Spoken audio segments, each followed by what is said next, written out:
Alright guys, we got a video by Dark World, Demon Slayer's power creep issue, and this low-key brings back a lot of nostalgia for me because I remember when season 2 or season 3 was airing, with Tengen Uzui, the ninja sound Hashira or whatever. Like people were just talking about the power creep and how Tanjiro just kind of like speed blitzed Daki using like his sun breathing, but then at the very end he just lost strength and couldn't like cut off her head or whatever. And yeah, overall there's just a lot of like kind of power creep issues, but just issues with the power system in Demon Slayer in general. Generally, when you hear the word power creep, it's more so in reference to video games and talking about how units power or the Honestly, power creep, I've heard it more with anime, but I don't really game that much anymore.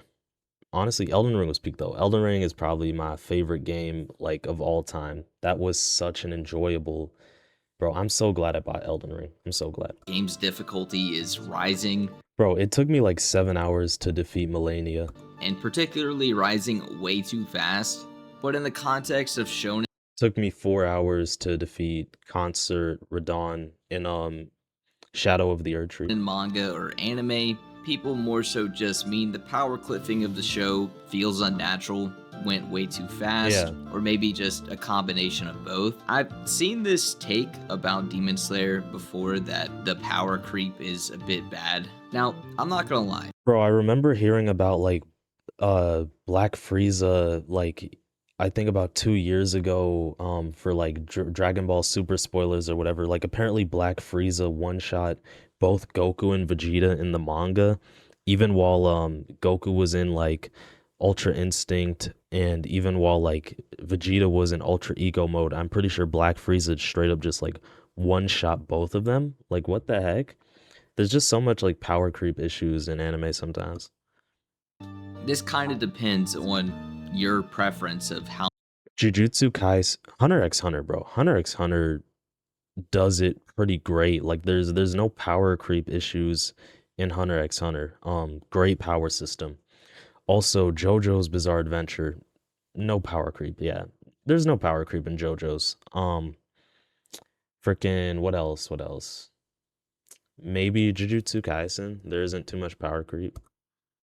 fast you think the character should grow, or if you think the means by which they grow are justifiable. I think generally when people say power creep in Demon Slayer is bad, they just mean characters like Tengen are pretty much the bottom of the verse when looking at the full series, Oh as yeah. end of series Bro, I always got upset when I would see YouTube polls and people would say that Shinobu is the weakest Hashira. I'm just like, have you guys not read the manga?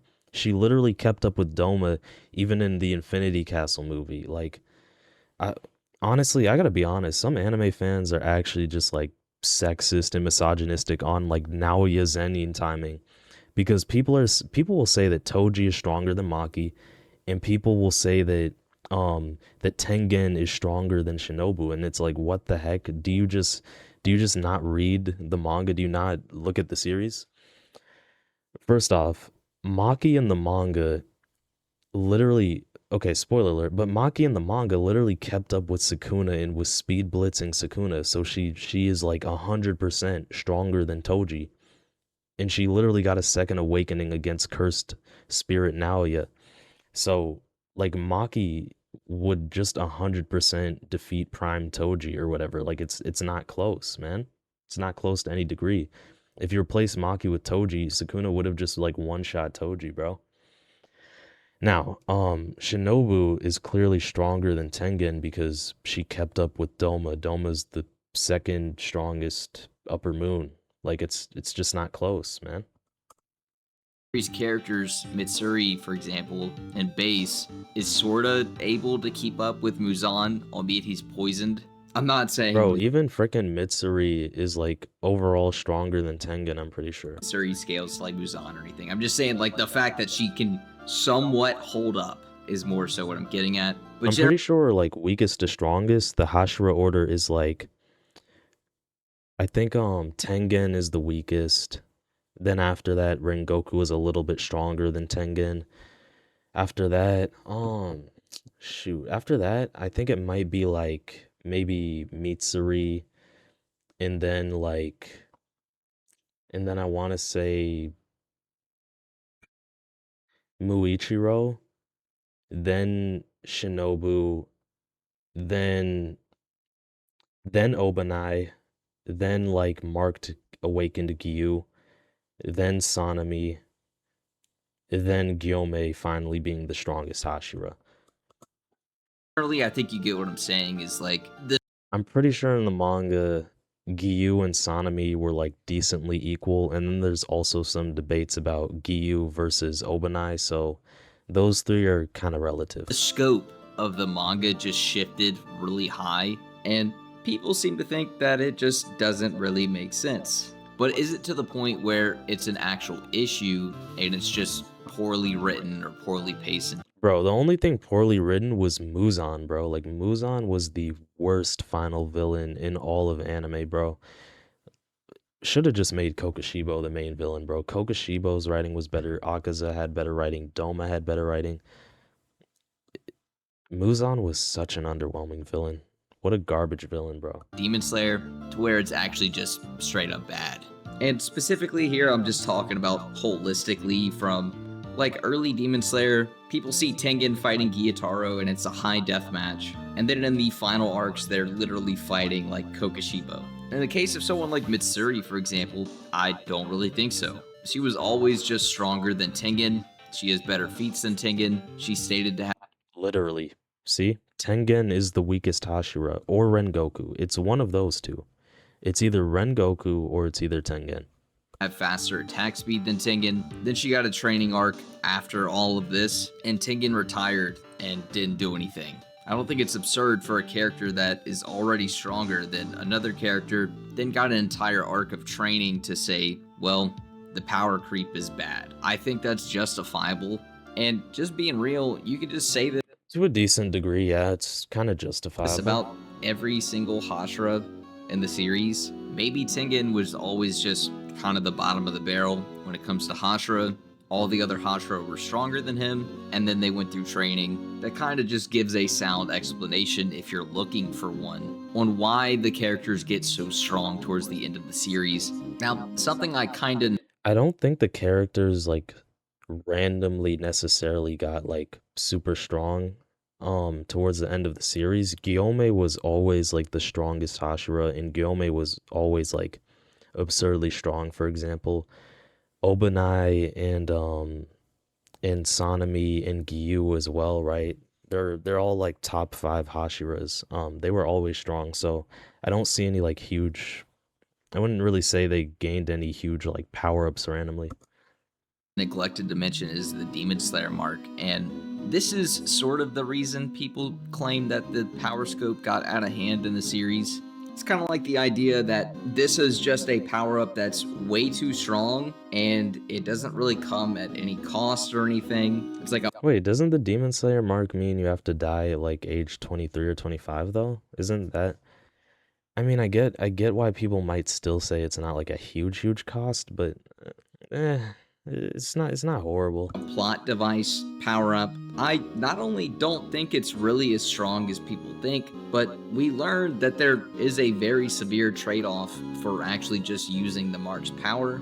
And are we going to act like power ups aren't cool or fun in anime? I mean, look at things like Sage Mode or like Super Saiyan. These are Yeah. massive power ups. Yet other characters in the series continue to rival them or catch up. But a lot of the stuff about the Demon Slayer mark being way too powerful is from Muichiro, how he's just kind of getting clowned on by Gyoko. While Gyoko's like, yeah, I was kind of just holding back on you before. And then his mark form has the seventh form that just, kind of packs him up. Maybe the anime doesn't Yeah. explore this as much, but definitely in the manga, it's pretty much just heavily implied, if not just outright stated, that Muichiro is going to get stronger when he recovers his memories. Bro, it felt like Muichiro was like the potential man of Demon Slayer, bro. He reminds me of Megumi Fushiguro, and he's already showing manga chapters, so I'm not even really gonna say spoiler alert. I'm just gonna front like go out and say it. Kokoshibo literally like one shots Muichiro in the manga, bro. Like it's just sad because like the narrator and everybody was saying, "Oh, Muichiro would be super strong. He has so much potential." Even Kokoshibo himself said that Muichiro had a bunch of potential and that they were actually like distant relatives. So no wonder Muichiro was so strong. And all of that just to get one shot and to die.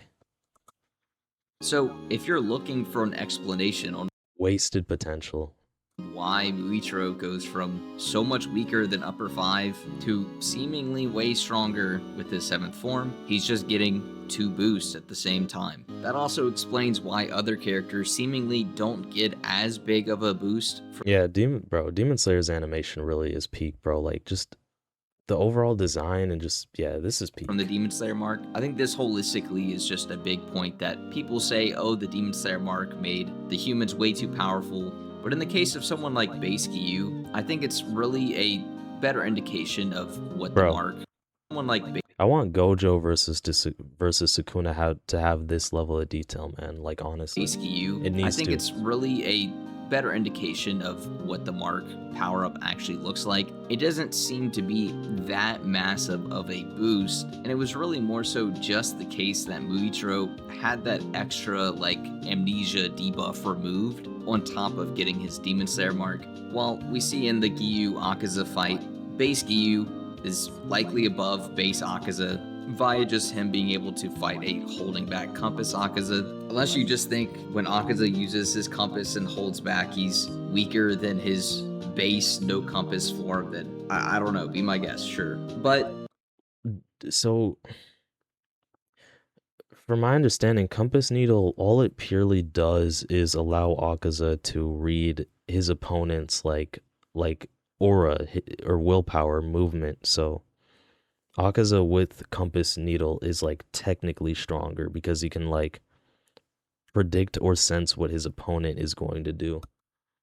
if Giyu is just above base form Akaza, and then he unlocks his Demon Slayer mark, and he's only just equal to Upper Moon 3, obviously Akaza would win in a battle of endurance, as we Yeah, saw for with the sure. series. But yeah, I kind of just think the Demon Slayer mark stuff is overblown. I don't think it's as massive of a boost as most people think. If people are saying that the Demon Slayer mark is just way too powerful of a boost, it made the Hashira just way too overpowered, I kind of just don't think it's. I mean, they gotta win somehow, you know? Like, I'm not saying that Demon Slayer never claimed to be like a show like Naruto or One Piece or Jujutsu Kaisen. Like, maybe the writing's a little bit bad. Okay, whatever. That massive of a boost as most people think. I'm not saying it's small by any means, and I don't really think it's an example of power creep being bad or it coming too rapidly.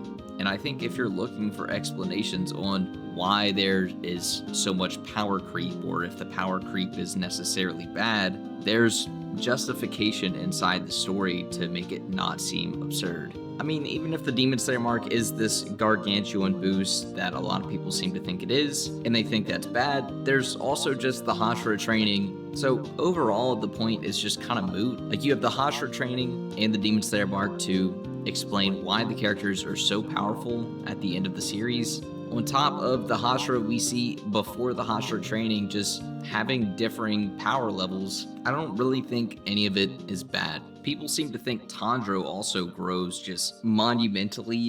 Tanjiro's growth.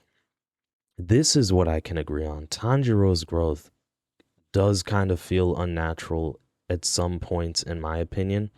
Here's my thing. I understand he gets a flashback and he can like he starts using Hinokami Kagura, sun breathing. I understand even how Tanjiro unlocked the see-through world or the selfless state against Akaza, right? Like that felt fine, but like it's more so his physical stats because I remember like against Ren like during the when Ren Goku was fighting Akaza, Tanjiro couldn't even really like see their movements, and now he's actually kind of like fighting against Akaza in a way. It does feel a little bit crazy. At some points and then not so much at I feel like out of like Yeah, with Tanjiro's, I get why people might say like power creep, but with the Hashira, I'm fine with the Demon Slayer marks. I don't think the Hashira are on any BS really. Other points, I personally don't agree with this. He definitely does have spurts of growing more or less in certain scenarios, but I think his growth is The thing is with me, like I'm not mad about Tanjiro getting like transformations or power-ups. I'm more so mad about like maybe just some of the physical stats, if that makes sense. Tanjiro unlocking selfless state. Completely fine. Love it. And I think he even unlocks the see-through world, right? Fine with that too, sure. But just some of the physical stats or some of his physical feats might just feel a little bit off to me.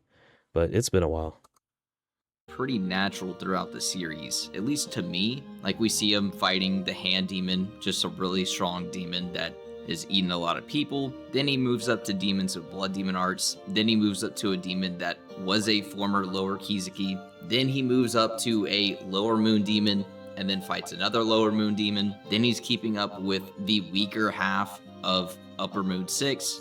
And then I think this is the part where people have a big issue is people think Tanjiro goes from weaker than Upper Moon 6 to fighting Upper 4 like the clones. The clones just aren't as powerful as Zohakuten. You know, Yeah, the clones, I mean, they're just clones. Like, when they're combined, obviously stronger and Tanjiro is stuff. more so relative to individual clones in base anyway, and then it's his marked form that kind of just clowns on them. Bro, power scalers are kind of ruining the series a little bit.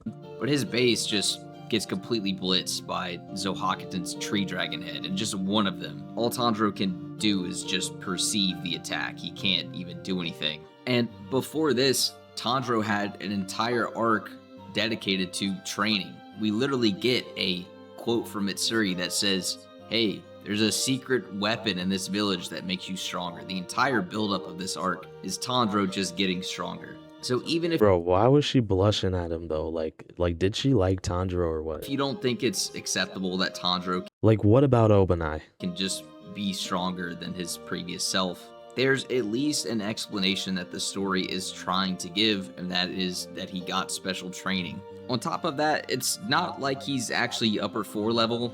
Like I said, the clones are just not even comparable to Zohakuten, really. And that's more so just kind of a misinterpretation. I think this is also just fine to say Tanjiro's growth between this point and the Infinity Castle is why he's able to compete with someone like Akaza. The Hashira training arc was really just that big of a boost. And there's explanations for why the characters didn't do the Hashira training before this, or why they didn't train like this before. We get a lot of exposition on why this should be more effective than just regular training or whatever. So honestly, most of the gripes I see people having with Demon Slayer in terms I'm gonna be honest, like it is Demon Slayer. It's not the best written shonen anime, so I feel like people complaining are kind of on a bit of BS because it's just like I mean you're watching Demon Slayer, so yeah, maybe the writing isn't gonna be peak. If you want peak writing, go watch Death Note, go watch Hunter x Hunter, go watch Jujutsu Kaisen, go watch JoJo's Bizarre Adventure, man. of power creep, whether it's like, oh, it doesn't make sense that the Hashira got so strong by the end of the series, it just means the Hashira maybe were just always stronger than Yeah, they were always strong, bro. And not every Hashira, but everybody already knew that Sanemi was extremely strong. We knew that Obanai was going to be extremely strong. Gyu also we kind of know that yeah, he's pretty strong. Gyome, obviously, he's the strongest Hashira. the baseline that you thought they were. The Demon Slayer mark also exists, which could help explain why they get stronger. Then they go through the Hashira training. So I think holistically throughout the series, it doesn't feel unnatural to me. The Demon Slayer mark And I feel like just overall fights still depend on matchups to give a little bit of credit just to, Demon Slayer's author. Like there is some type of strategy. Like for example, even though who is it? Even though Gyome, the strongest Hashira, can keep up with Kokoshibo, for example, he still might lose against Doma because Doma has a special ability. Doma can freeze the air around just around himself, which would make Gyome unable to use his stone breathing. Gyome wouldn't be able to like breathe properly through total concentration breathing because if if Doma like makes the air around Gyome extremely cold, he just can't use his total concentration breathing and he's likely to lose the fight. Itself There's also controversial debates on Gyome versus Akaza. Now, me personally, I think Gyome would just low key one shot Akaza just like that. And even if he didn't, I think Gyome could last until morning versus Akaza, like easily. If you put Gyome instead of Rengoku during the Infinity Train, man, bro, Akaza would have been done for.